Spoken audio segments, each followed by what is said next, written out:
This is CBN NewsWatch. Thank you so much for joining us for CBN NewsWatch. I'm Ephraim Graham. I want to begin this half hour with Israel on high alert today after a top Hamas leader was assassinated in Beirut in a powerful explosion Tuesday. And that strike could lead to an all-out war along the border with Lebanon. Palestinians are calling for revenge for the attack, as one analyst calls this a potential flashpoint in the war between Israel and Hamas. CBN's Julie Stahl brings us the story now from Jerusalem. Israel has not taken responsibility for the death of Hamas deputy leader Saleh Aruri, who was killed with at least 5 other people in an explosion in a southern suburb of the Lebanese capital, Beirut, on Tuesday. Lebanese state-run national news agency blamed the explosion on an alleged Israeli drone strike. Israeli officials declined to comment on what was described on Israeli television as the most dramatic assassination in years. Aruri was one of the founders of Hamas's military wing, the Izzadin al-Qassam's brigades. He had been operating out of Lebanon as a guest of Hezbollah. The IDF spokesman didn't mention the assassination, but said Israel's battle is against Hamas. The IDF is in a very high state of readiness in all arenas, in defense and offense. We are highly prepared for any scenario. The most important thing to say tonight is that we are focused and remain focused on fighting Hamas. Meanwhile, in Ramallah, in the West Bank, Palestinians took to the streets protesting the death of Aruri, demanding revenge and calling on Hezbollah to take action. Former Israeli intelligence officer and analyst Avi Melamed wrote that the attack does present a moment of shame for Hezbollah and a potential flashpoint in the war between Israel and Hamas. Hezbollah is known to have a far more extensive tunnel network than Hamas and has more missiles which can reach all of Israel. On a visit to troops in Gaza, Israeli Defense Minister Yoav Gallant said that without a clear victory, Israel will not be able to live in the Middle East. We must emerge victorious for 2 reasons. First, in order to exact a price and to ensure that anyone living near the Gaza Strip may do so safely. In addition, a scenario in which 1,500 people are killed or taken hostage must end with clear-cut deterrence and victory. Otherwise, we cannot live in the Middle East. As such, we are determined to achieve our goals. On the international front, Israel will defend itself against charges of genocide against Palestinians in Gaza at a hearing set for next week in a case that could be a landmark in international law. Another senior Hamas leader, Ismail Haniyeh, is praising South Africa for filing the complaint against Israel with the International Court of Justice. I applaud all the positions of support, and especially here the state of South Africa, which filed a complaint with the International Court of Justice against the occupying state for its crimes against humanity, ethnic cleansing and genocide. And we appreciate the political and legal importance of this lawsuit.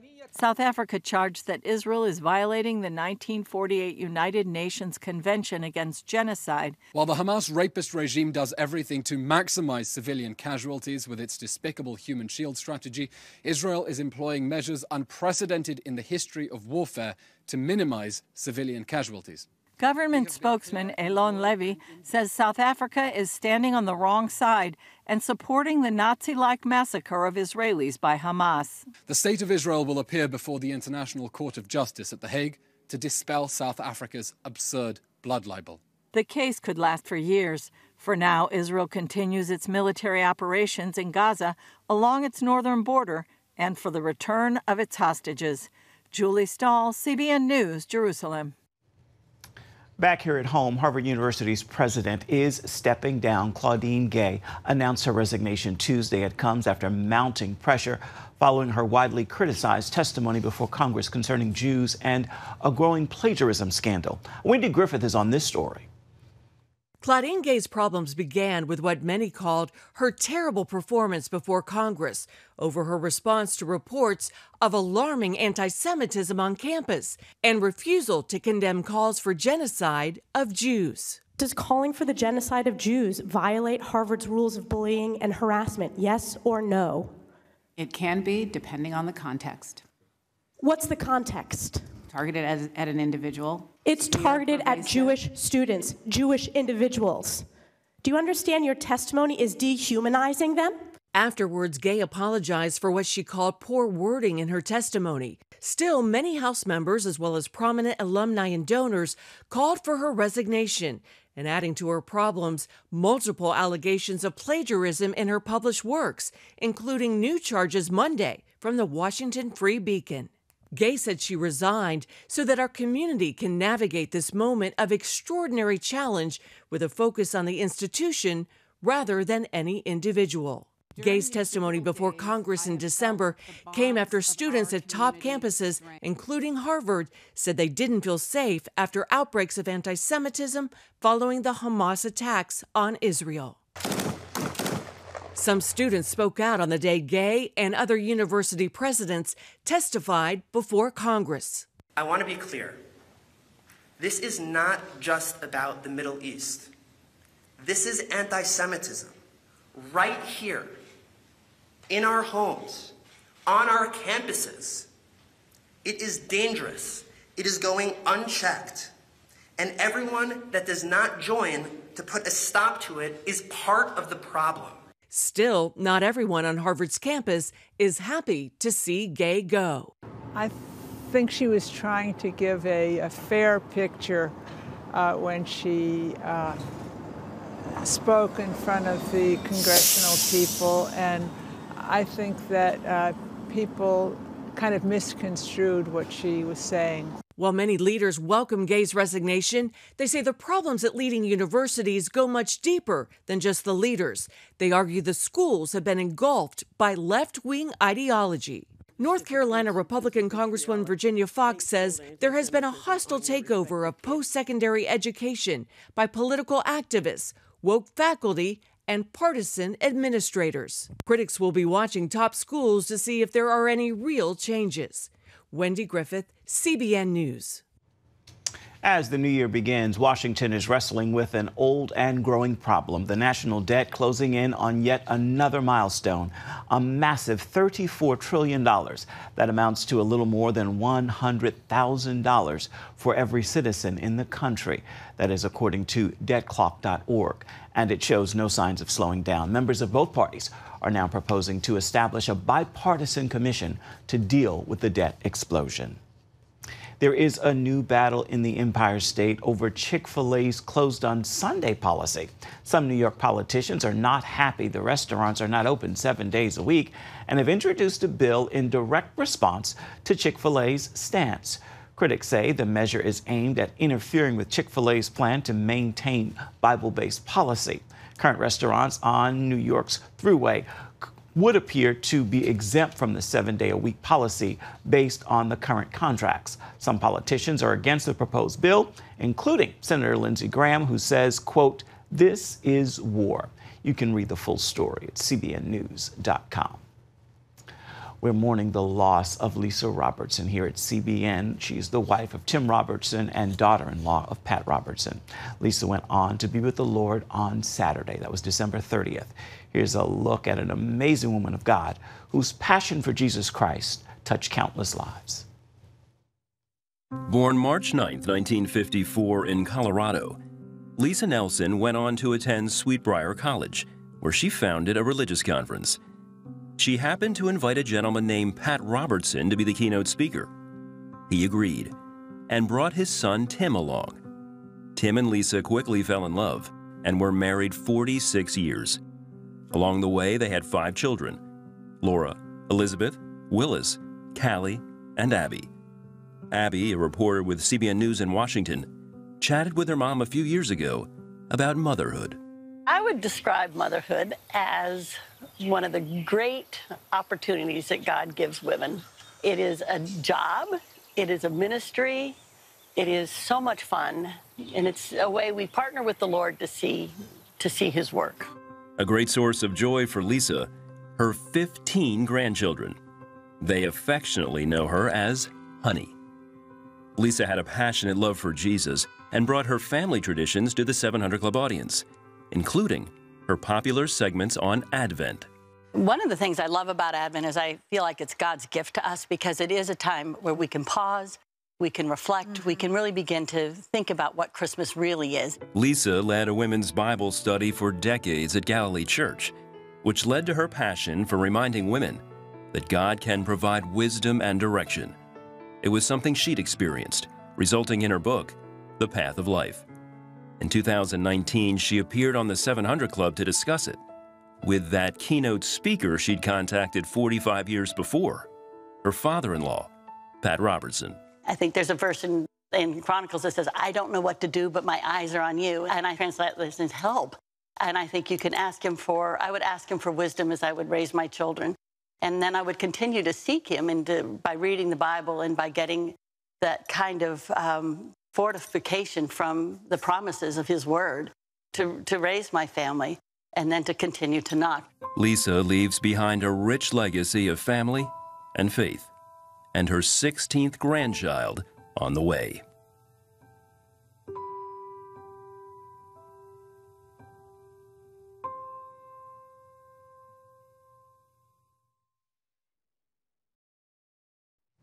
Welcome back to CBN NewsWatch. A music festival dedicated to love, friendship, and peace became the scene of a bloodbath on October 7th. Today, the site is sacred ground for Israelis who come to remember the hundreds of young men and women massacred by Hamas. Chris Mitchell is on the story. Videos from that day at the Nova Music Festival show hundreds of young people running for their lives. Many seen being taken hostage, while others died at the hands of terrorists. Here on the grounds of the Nova Music Festival, they have pictures of all those who were murdered or kidnapped on October 7th. Hamas murdered 375 that day. That alone would have made it the second largest terror attack in history. Now this place has become a shrine of sorts where soldiers and civilians come to remember and reflect. It's tough. It's a tough feeling. I'm also a member of the tribe, the trance, the music, the festivals. I have a lot of friends that were here. I lost a relative I just saw his picture. You're walking here and you feel all the atrocities. The site lies just a few miles from Gaza, where the sound of Israeli artillery fills the air. I feel horrible. I feel deep sorrow and distress when I see all those faces of young, innocent people, so beautiful, so young, that came here to, to have a party of peace and love, and were murdered brutally. A new exhibition opened in Tel Aviv to recreate the festival grounds attacked on October 7th and honor its victims. Some of the bodies were so badly burned during the attacks that there's little left to identify. For this soldier, it's a reminder of why he's fighting just miles away. As you can hear, it's still a war zone here, but this place was a massacre. It wasn't a military encampment, nothing of the sort. It was just a massacre. People were slaughtered here, and a lot of other things that I can't really say on camera, but it's horrible. We just went out for a little bit of to get some air. We came here to remind ourselves what we're doing. Yep, that's why we're here. Hundreds of burnt cars littered the road next to the festival that day. This IDF officer fought just down the road while his son fled the music festival. He ran away from the party with two other girls of his, and they actually ran from here towards Kibbutz Patish, or Mushav Patish. It was a journey of about 2.5 hours. They kept phoning each other. I told him, I can't help you. Because I was on the main road about 4 or 5 kilometers down. I had a fight with some terrorists, and I was stuck and he was stuck. And he wanted help, and I couldn't help him. And I told him, there's no police, there's no army. Figure it out by yourself. You're a big boy, he's 24-year-old. He did figure it out, and the 3 survived, although there's still much sadness. And he lost a lot of friends here. A lot of girlfriends and boyfriends here he lost at the party. And he's been going to all their funerals and memorials. His father came with a message. Don't forget. Don't forget anything, because we tend to forget. Everyone has a short memory, and after a month or 2 months or a year, you come back here, you'll see there'll be red poppies here, and you'll forget. Don't forget, that's all. Like we're not allowed to forget the Holocaust. We're not allowed to forget what happened here. Chris Mitchell, CBN News, from the site of the Nova Music Festival. Still ahead, Skillet frontman John Cooper sits down to talk about his life and new book. You're watching CBN NewsWatch. Stay with us.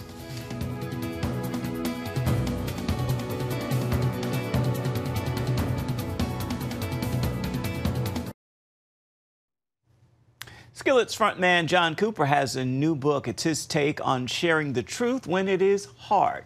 We're sitting down to talk with him backstage during the Rock Resurrection Tour.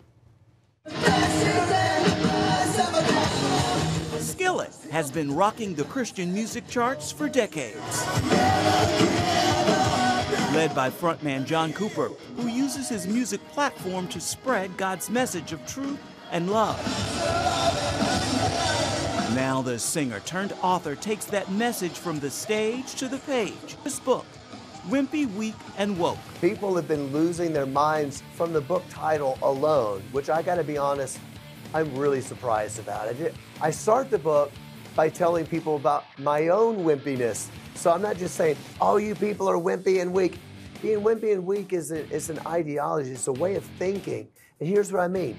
We are wimpy because the church has decided, it seems to me, the message I'm hearing is it's more important to be polite than to tell the truth. That's what's wimpy. What's weak is that we haven't understood the philosophies of the world and how absolutely damaging they are.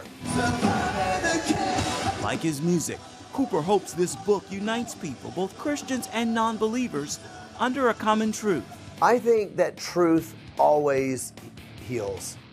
Truth can cut. And I think that this book, even though it's saying a lot of hard truths, I was saying, it's also saying that if we don't follow truth, we are going to go in such a painful direction. We have gotten so far away from even the concept of there being eternal truths. And that's why everything is just collapsing. There are no foundational structures. So what you're really dealing with is 7 billion people on the planet with 7 billion different truths, with 7 billion different realities, and without any shared physical reality. That is the extent of the chaos that we're under. And in order to have a foundation of truth, you have to know the person who is the truth. Took me from death, resurrected me to a brand new life. Jesus Christ, my number 1 hero! Christianity has a grand narrative. What is the grand narrative of the whole world? It's that there is a God, He created the world, and He tells us who we are and how to live in His world. He tells us our place how to do that. So I just committed myself to telling people the truth. If you want to save somebody, then you have to give them a little bit of tough love. And that's the reason I say things so clearly, because I'm like, can we just get past all of this? Yeah, I love you, let's move past this. This is hurting you. God created a moral universe that coincides with His moral law. So He tells us how we are to live. But it's not arbitrary. And I realized that for a lot of my life, I thought God's commands were arbitrary. You know what I mean? Like, obey your parents.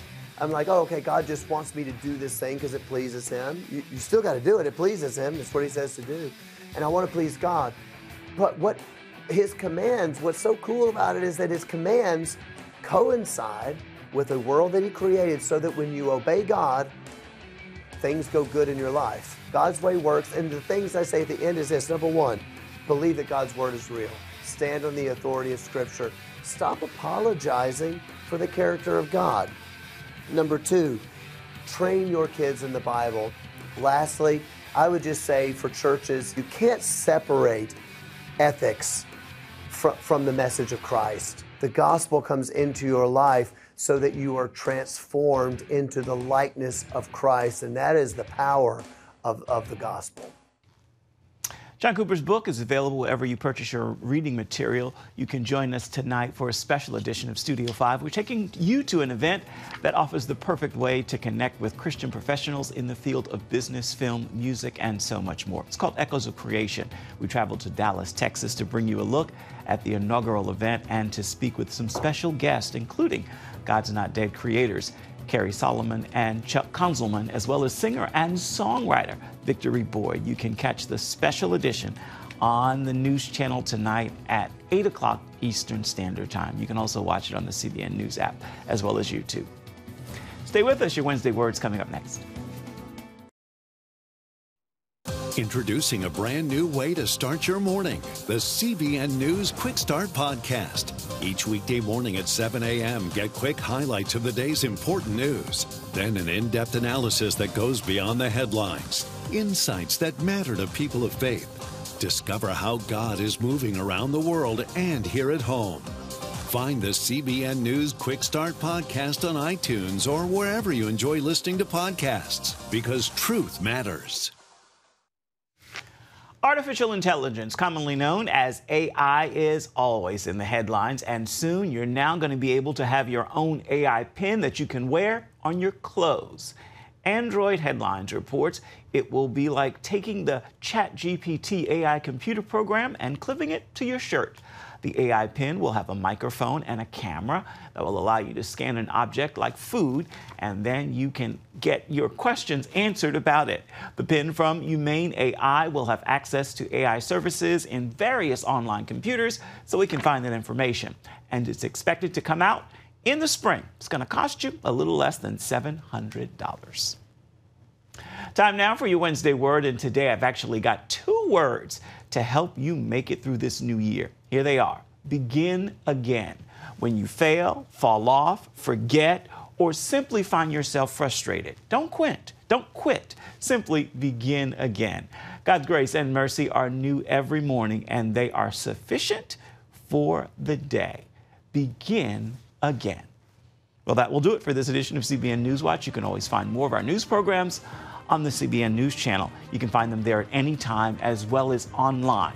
That address is cbnnews.com. Take a moment. Let us know what you think about the stories you've seen here today or any day. You can email us. The address is newswatch@cbn.com. And of course, you can always reach out and touch us on Facebook, Twitter, and Instagram. Thank you so much for joining us. Make it a wonderful Wednesday. Come back tomorrow. We look forward to seeing you.